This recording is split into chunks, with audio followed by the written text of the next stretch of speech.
This is a passage on a current topic of Maoists of around 650 words and with a speed of 85 WPM. So let's begin.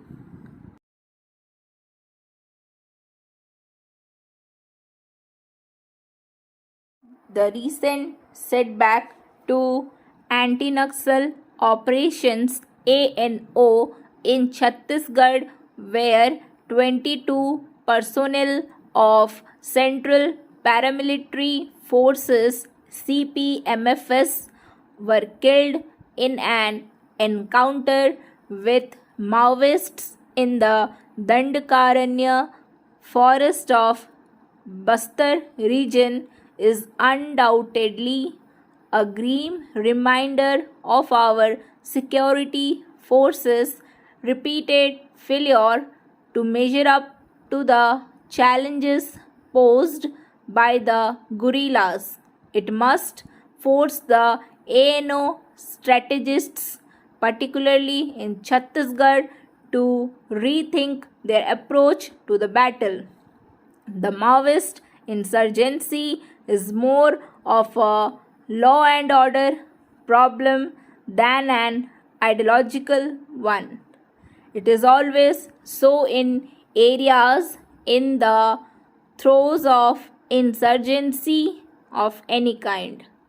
We shouldn't overstate the tribal support for Maoists being ideological rather than being a largely forced one or one that has to do with their daily struggles of life, during which the state hardly plays an assuaging role. On the contrary, the state inflicts or tends to inflict what many non-Maoist and even anti-Maoist activists call state violence. The tribals still feel unsafe when the police enter their villages during ANOs. Clearly, support for the Maoists, forced or voluntary, is a product of state's failure to reach out to them rather than being one born out of some commitment to the Maoist ideology. Once varied choices of world views are made available to them, the so-called Maoist indoctrination will start wearing thin. That their perceived commitment to Maoists is more existential than ideological has been proven time and again, with tribal youths queuing up by hundreds during police recruitment drives in Naxal affected districts. Thus, although the ideological factor does play a role in swelling the Maoist ranks, there is no need to overstate it and no urgency for a counter ideological blitz, least of it from the religious right. Concerns of people in the so-called Red Corridor have, however, have nothing to do with religion. We don't have anything to offer to them in terms of religion, as they do have their pristine religious practices that have more to do with tribal culture than with mainstream Hindu culture.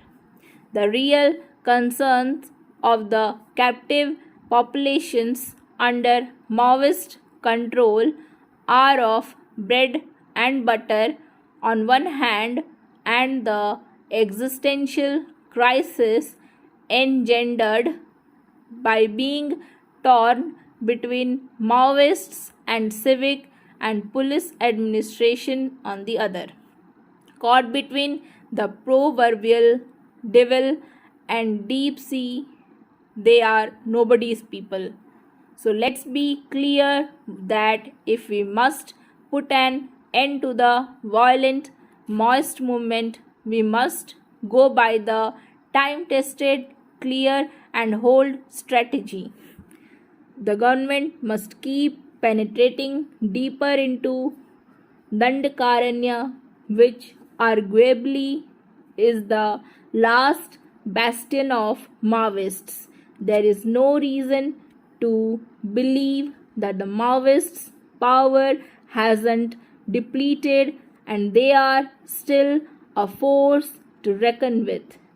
It is a well documented fact that they have been marginalized in various states thanks to intensive ANOs carried out by a determined and competent police force like the Greyhounds in the erstwhile Andhra Pradesh. Dandakaranya is their last bastion, but there too the security forces have made deep inroads. Of course, that has come at a huge cost, with thousands of common men, security personnel, and political leaders being killed. But for that, repeated mistakes and errors of judgment by strategists and security forces are responsible. These failures, too, have often been well documented to merit any reputation here. It's just that it will take a bit longer to defeat the Maoists in their stronghold in a war that's so heavily asymmetrical.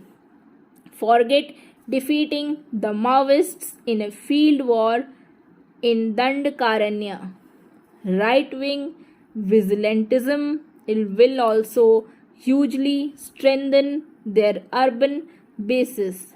Right-wing violence invariably alienates affected sections of the society who need some refuge somewhere for their defense.